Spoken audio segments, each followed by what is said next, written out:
tout le monde, c'est Yograzosa. Du coup je reviens dans cette vidéo pour faire une story time. Comme vous l'avez vu dans le titre, c'est une story time de moi à 28 kilos. Ce que je vais faire, c'est que je vais vous mettre des photos en plein milieu de l'écran pendant que moi je les commente. J'ai sélectionné à peu près une dizaine de photos et donc du coup j'enchaîne tout de suite avec la première, c'est celle-ci. Donc cette photo j'ai décidé de vous la mettre tout simplement car c'est une photo, c'est ma photo de profil, si je peux dire comme ça, de YouTube en fait. J'ai décidé de vous la mettre en plus grand pour que vous voyez un petit peu l'ampleur de la chose tout simplement. Ensuite je continue donc avec cette photo là, donc c'est une photo de moi cette fois à la piscine. Là on peut voir quand même que je suis toute plate telle une planche à pain. Voilà. Ensuite j'ai décidé de vous mettre cette photo et encore une fois on peut voir qu'en fait on peut presque mettre une troisième jambe entre mes deux jambes. Je sais pas si vous voyez ce que je veux dire mais en tout cas je vois de quoi je parle.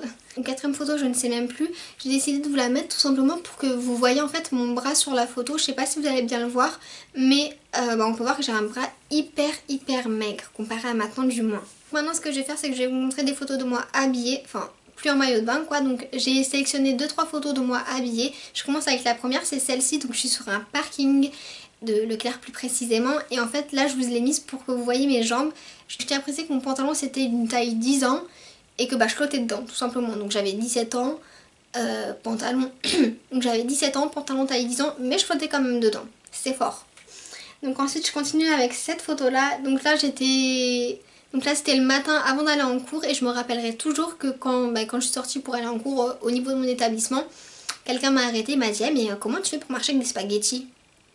Merci mec, ça fait plaisir. Donc voilà. Ensuite donc, je continue avec cette photo-ci, donc c'est une photo de moi et ma maman. J'ai mis un cache sur le visage de ma maman car elle ne voulait pas être sur YouTube, elle ne voulait pas qu'on la voie, je comprends tout à fait. D'ailleurs maman je te fais des bisous si tu passes par là. Et donc du coup là on peut voir tout simplement encore une fois mes bras, mes jambes, enfin ma maigreur tout simplement. Ensuite, pour continuer avec cette photo, donc là c'est une photo où on voit plus le haut de mon corps, donc au niveau de mes épaules, mes clavicules et tout, on peut voir que mes os ressortent quand même pas mal. Je garde le sourire, c'est du coup le plus important pour moi je trouve.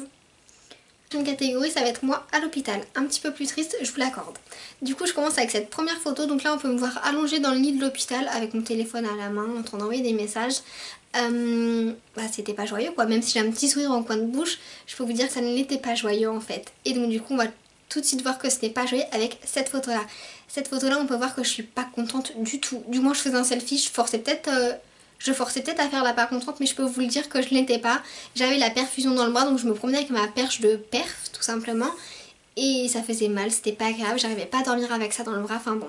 Car tout le séjour du début à la fin, sur une semaine, j'avais ça dans le bras. C'était pas cool. Donc on comprend ma tête de pas contente sur cette photo. La dernière photo c'est celle-ci. Et donc du coup là on peut me voir que je suis au téléphone. J'ai une tête de déglingos. Mais je suis au téléphone du coup avec ma meilleure amie. Donc Marie, si tu passes par là je te fais également des bisous. On peut voir que j'étais quand même contente d'être au téléphone avec elle. Elle venait me voir dans l'après-midi. Donc du coup voilà. Du coup je termine sur cette photo là. Donc j'espère que la vidéo vous aura plu, que vous aurez eu assez de photos. Parce que moi j'ai vraiment galéré à rechercher des photos, à faire tous les disques durs de la maison. Enfin bref, j'ai galéré à trouver autant de photos. Mais je pense que c'est plutôt pas mal d'avoir fait cette vidéo. Ça revient un peu à la vidéo mon histoire, mon anorexie. Mais cette fois en images pour que vous vous rendiez compte vraiment de la situation. Où est-ce que... que vous vous rendez compte de la situation tout simplement. Donc du coup donc si la vidéo vous a plu, je vous invite à la liker, à la commenter. Moi je vous retrouve très bientôt dans une prochaine vidéo. Ciao!